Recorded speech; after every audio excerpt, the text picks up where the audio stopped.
Assalamu alaikum. My name is Fatima Ali Safri and welcome to yet another episode of Karak Scene, Karak Chai with Karak Baatein. As we delve into the stories of remarkable individuals, today I'm very much excited to introduce my guest, Tahera Seth. She's the founder of Media Mavericks. I must say it's an absolute powerhouse when it comes to marketing. Today we'll be exploring her journey and the challenges that she has faced as a female entrepreneur in this competitive, fierce market. Tahera Bain, thank you so much for taking out your time and coming for the podcast. It's an absolute honor. Tahera Bain, as you told us that you have 4 elder brothers. Yes. So I really want you to tell us how your brothers describe you as. They describe me as a go-getter. Because right from my very young childhood, because I'm the youngest one, I have 4 elder brothers. So right from my childhood, whenever I have wanted something, I've made sure that I get it. So even now, whether it's with manipulation or crying about it or doing anything, but I would get whatever I want. This company itself, Media Mavericks, has been a dream for me from so many years. So I was able to form this company and make it a reality. So yeah, my brothers definitely call me a go-getter, but they also call me a manipulator. So Tahera Bain, before we dive into the business talks, I would like to know that what inspired you to pursue this career and how did you get into marketing? Very frankly, marketing was not my goal or my forte. It goes back to while I was studying. I got married very early, and I had Khadija, my eldest daughter, while I was still in my 3rd year. So after that, I didn't really have any thought that what I want to pursue, but I always knew I have a very creative flair. So I started a very small Rida business while I was in India. This is all while I was in India. And then my husband shifted to Dubai. And I thought that I want to do something. And I would really like to say that this all comes from my mother, because she's always told us and instilled in us that you must do something in life, apart from being a homemaker. So this is how after being in the Rida business, I started doing content writing. So that was my first, like a tryst with marketing. I started as a freelancer content writer in India, and then I shifted to Dubai, and over here also I was doing content writing for a very long period.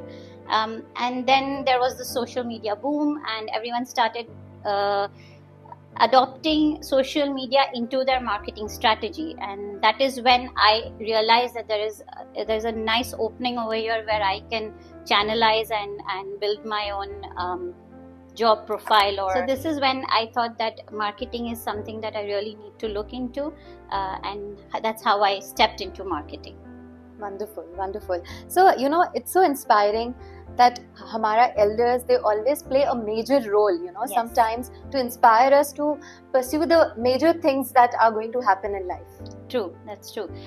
Like I said, my mother has been a major inspiration for me, because I and my mother, we have a very large age gap. So she could never relate to me and I could never relate to her. But one thing she always insisted is that never leave your studies. You must continue studying all throughout and always make a name for yourself. Do something. Don't. I wouldn't say that don't just be a homemaker. Being a homemaker is a very difficult task for sure.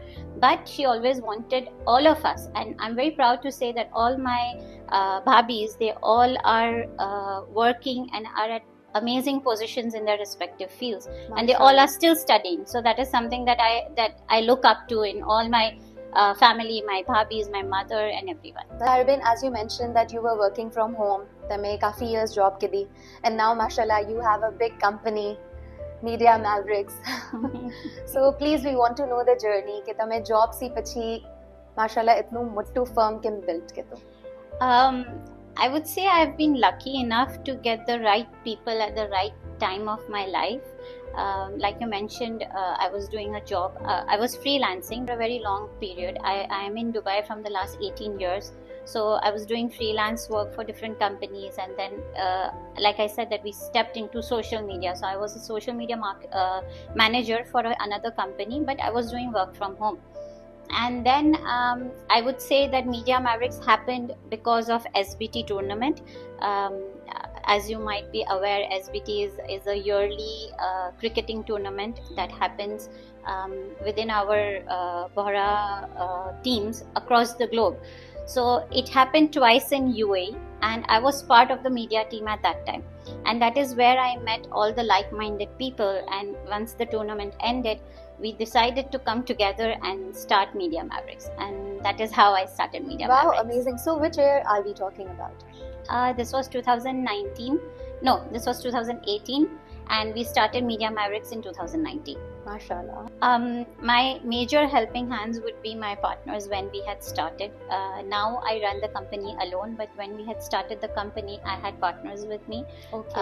And they were the guiding force, and also because they came with a lot of experience. So you may have the expertise to do social media or marketing or any other kind of services, but running a business is a whole different ball game. एक और चीज, if you can just brief us कि केवी तरह से तमे अपनी marketing नी firm यहाँ पर खोली, about the location and everything that you can, कुछ dynamics ना बारे में तमे हमने idea दो. So when we thought of Media Mavericks or a marketing company, the main why we thought it has potential is because, as you can see, social media and otherwise also there's a boom, okay, in the market, and all companies, whether they're traditional companies or new ones, they are getting on the bandwagon because they know this is the future.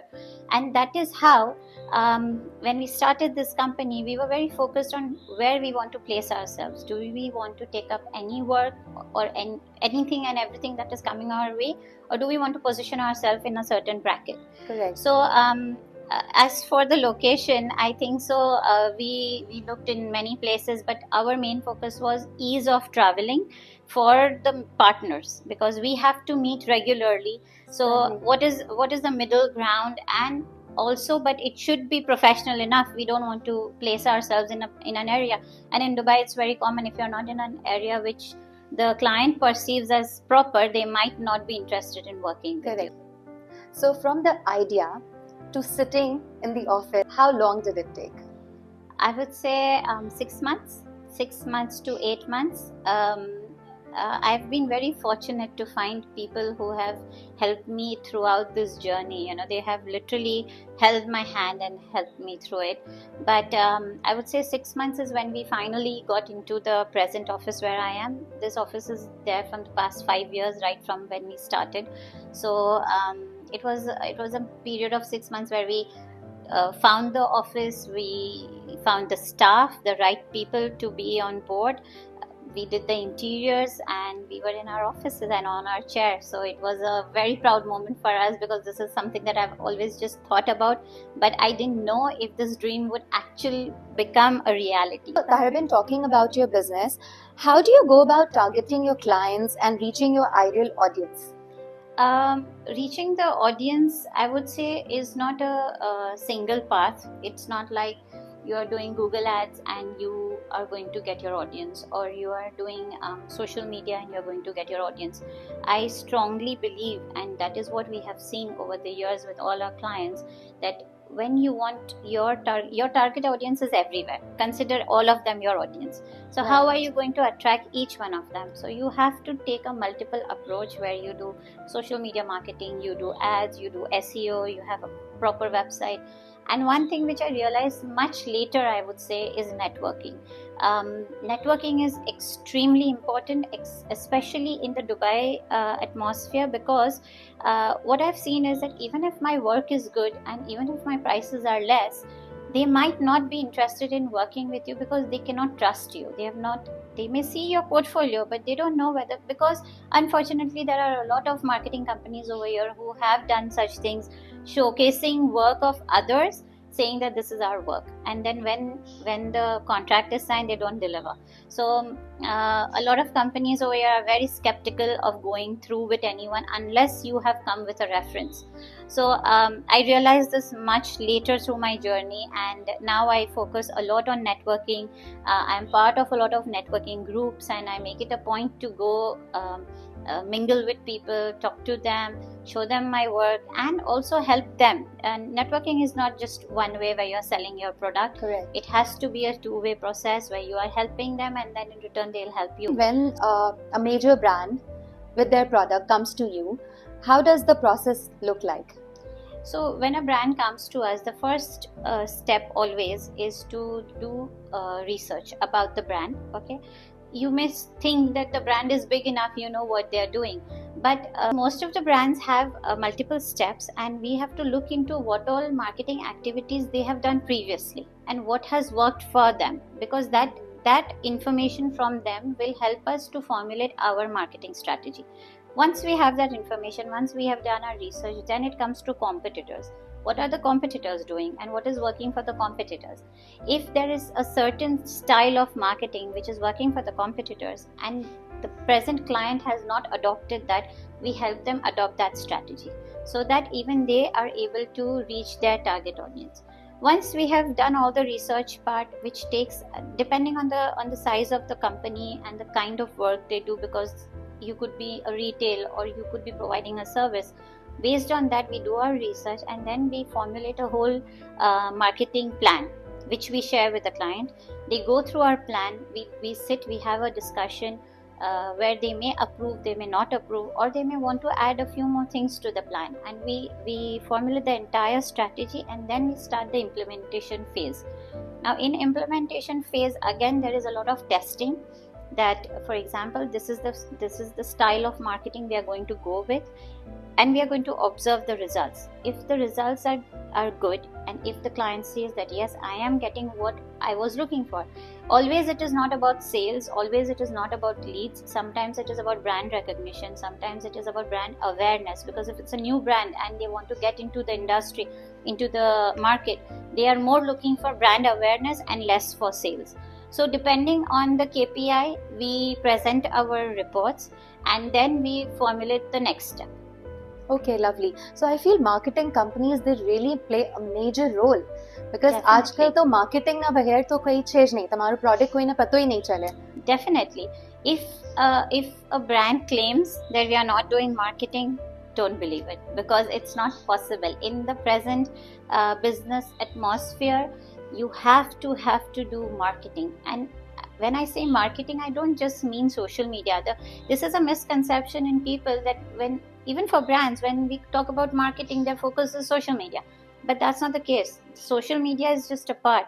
Then there is a lot of things like, for example, you can say SEO, you can say Google Ads, you can say activations, brand activations in different places. So all these things play a major role, PR, and all these things play a major role which brands need to keep in mind. So that leads me to the next question. So તમે લોકો social મીડિયાના અલાવા જે બિલબોર્ડ્સની marketing છે યા campaign shoots બી કરો છો? If a client comes to us and they want a complete package, we can offer everything.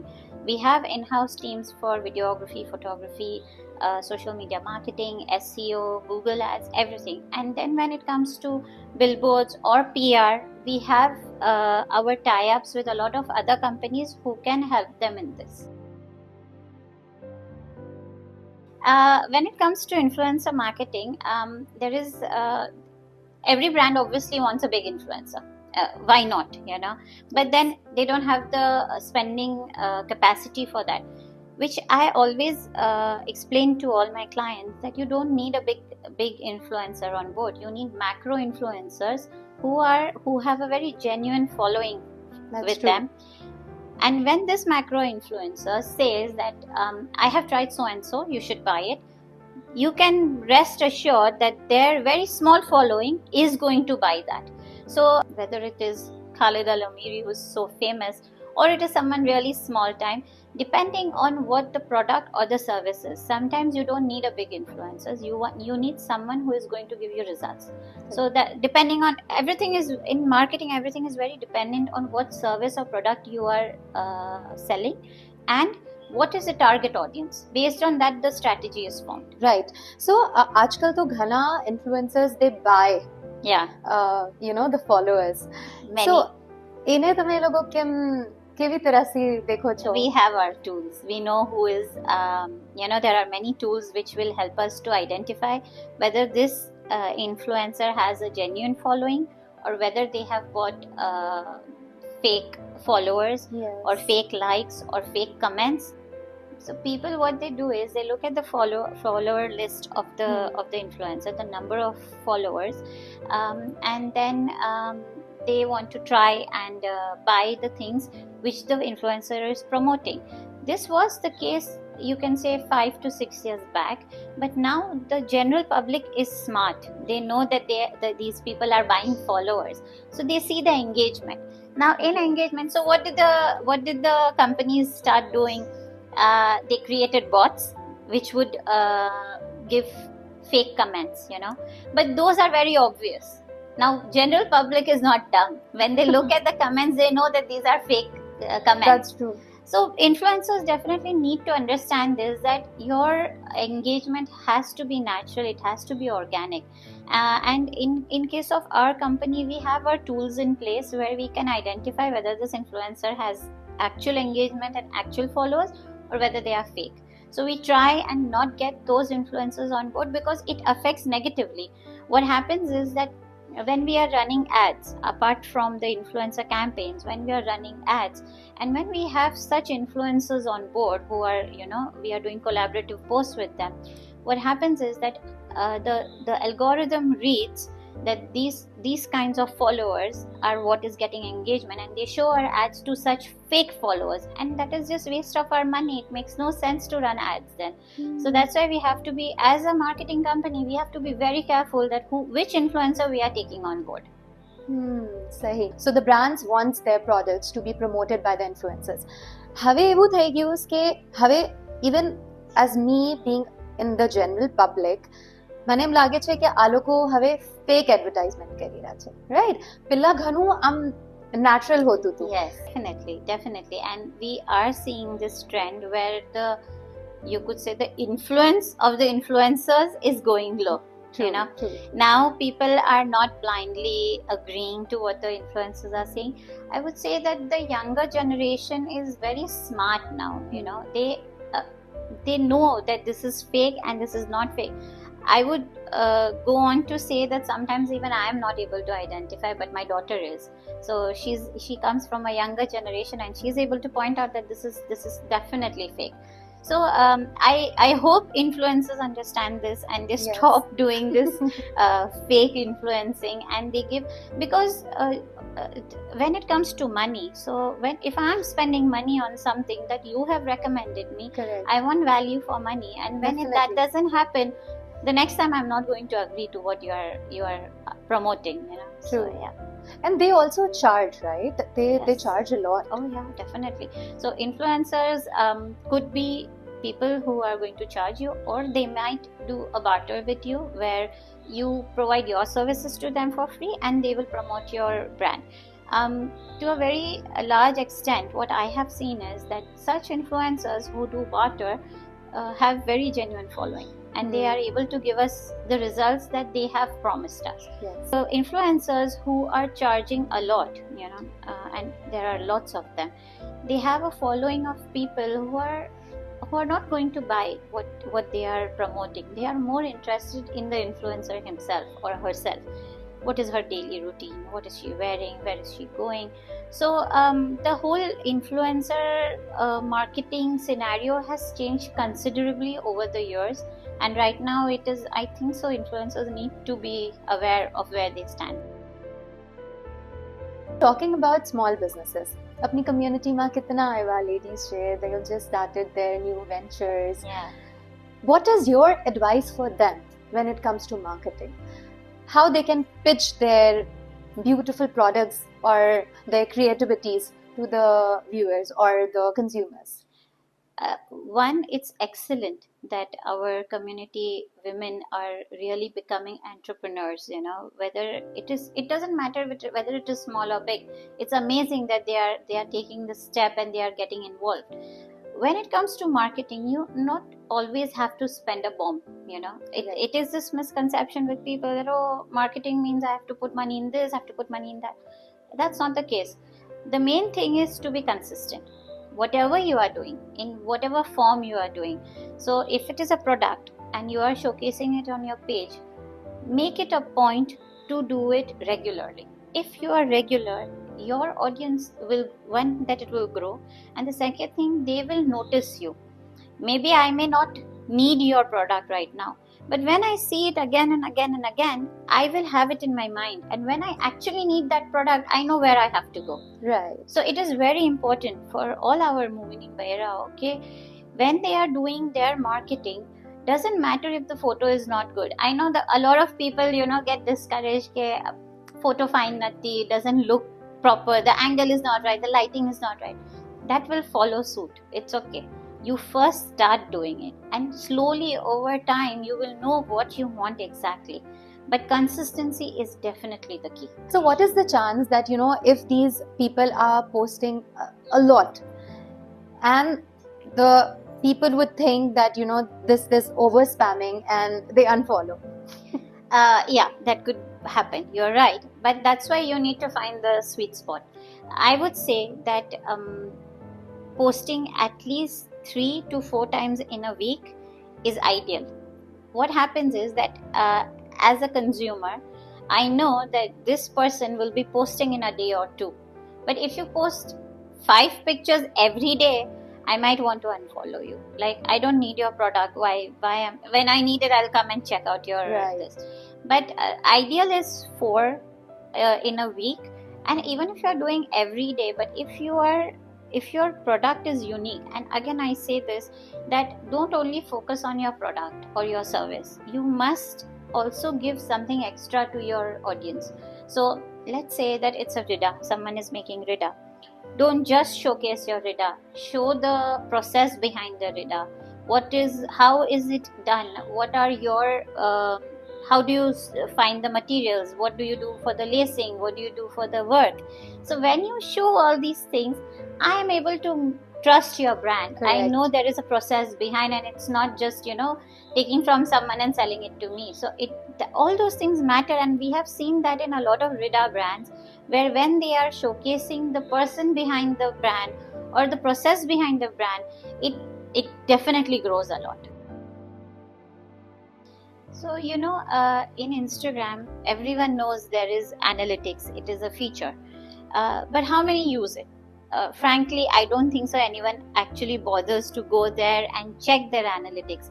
But it is very important, especially for smaller brands, and like you mentioned, ke apna movement in Bahrain ghana bada kare chhe. But it is important for them to go regularly and check their insights, because it is going to give them an idea that what worked and what didn't work for them.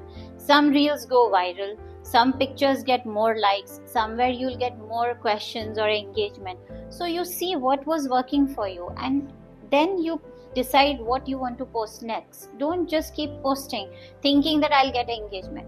And similarly, when it comes to timing, I get this question many times, that what is the ideal time to post? For every industry it is different. I might not be able to tell you right now, unless and until I have gone in your industry, I've seen what others are posting, and then I can give you a rough idea that this is a good time for you to post. But you yourself have that capability, because if you go on your Instagram insights and you go in your ideal time, you will see that when was the good time you were getting engagement. So make it a point to post during that time, and consistently keep reading your analytics. Keep reading where you got better. So where we can find or where we can see the analytics? It is there on your Instagram. When you'll go on your Instagram, there is if you have a business profile, and you should have a business profile, because that gives you the analytics. So never have a personal profile, have a business profile for your brand. And in there, when you'll go in the settings, you can see the analytics. Go to the analytics, make it a point to read it very, very regularly, and then decide what you want to do next. Okay, so are there any tips and tricks that you would love to give the viewers ke ye log na post ya reels viral thai jaye? getting viral is something that is obviously on everyone's mind. Correct. But to go viral, you need a combination of, one is good luck. Luck plays a very big role in this.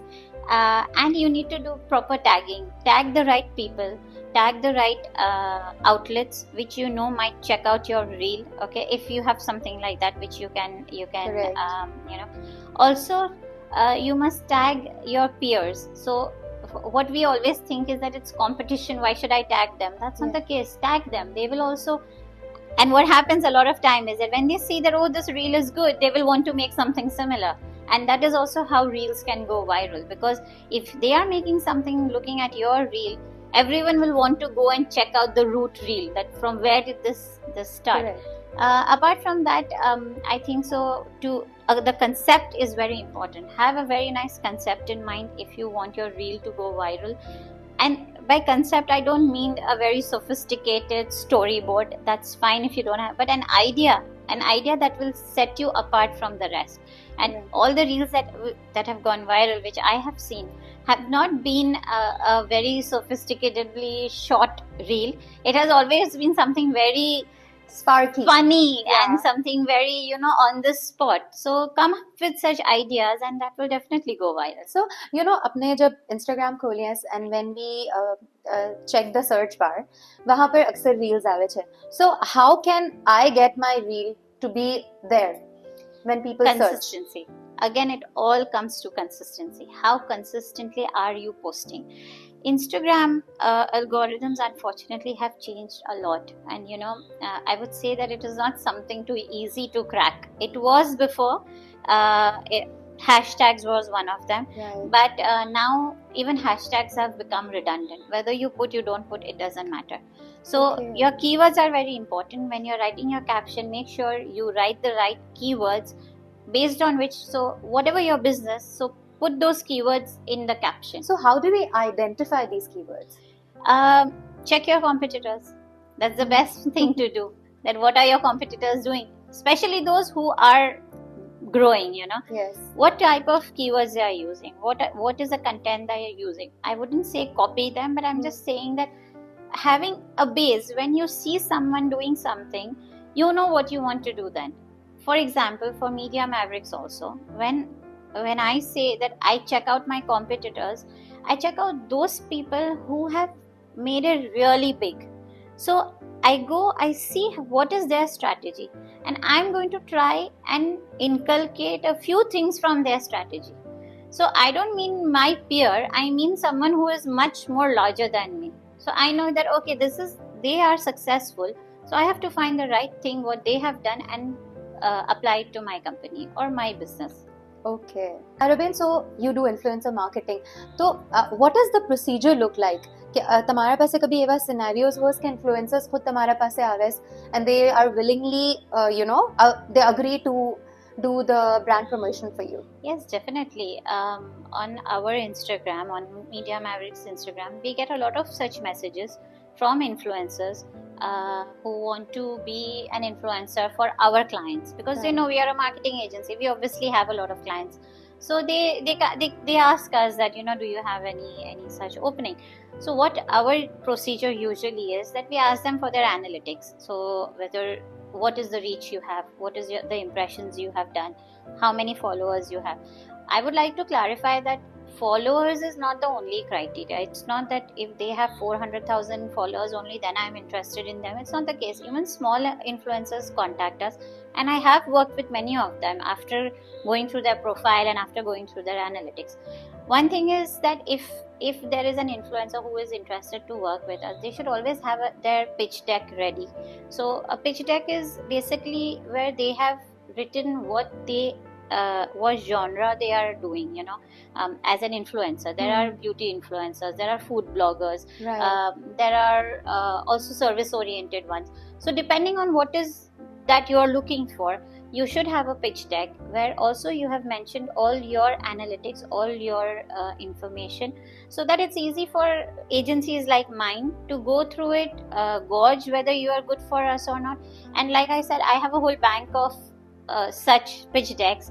And if I have a client who is looking for, let's say there's a cafe, they're looking for food influencers and food bloggers, I go back to my bank, I look through them, I see which influencer is going to fit with this cafe, and then I do the cross connection between both of them. Okay, Yeah. perfect.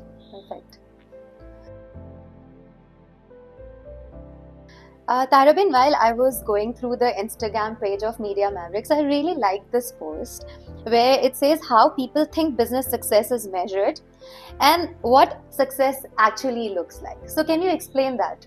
Sure. So not just my business, any business, everyone thinks that they have a lot of clients, so they are successful, or they have their posts are going viral or something, so they are very successful. But that's not the case. When it comes to, like I said, running a business is a different ball game altogether. There is a lot of hard work, there is a lot of obviously viral content, and successful clients or orders are important.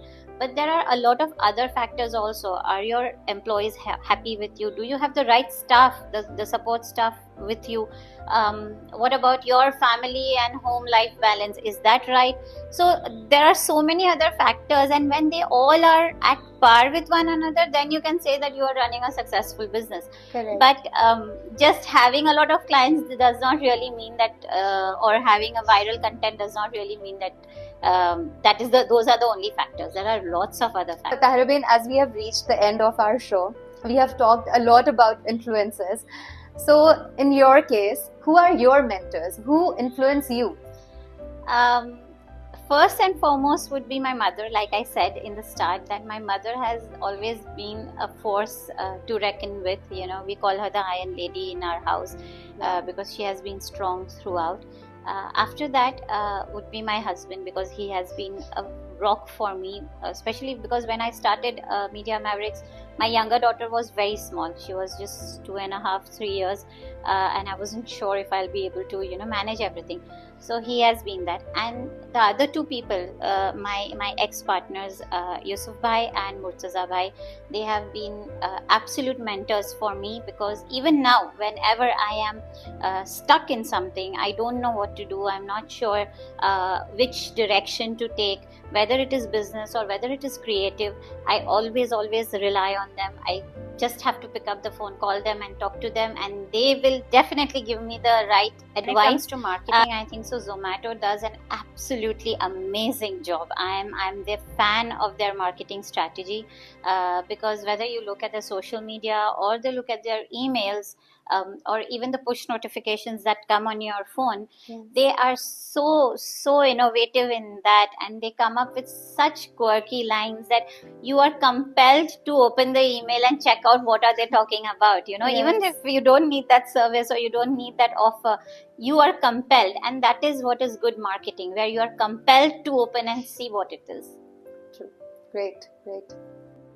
So as we wrap up today's episode, I hope you've been as inspired as I am by Tahera Seth and her knowledge of the world of marketing and entrepreneurship.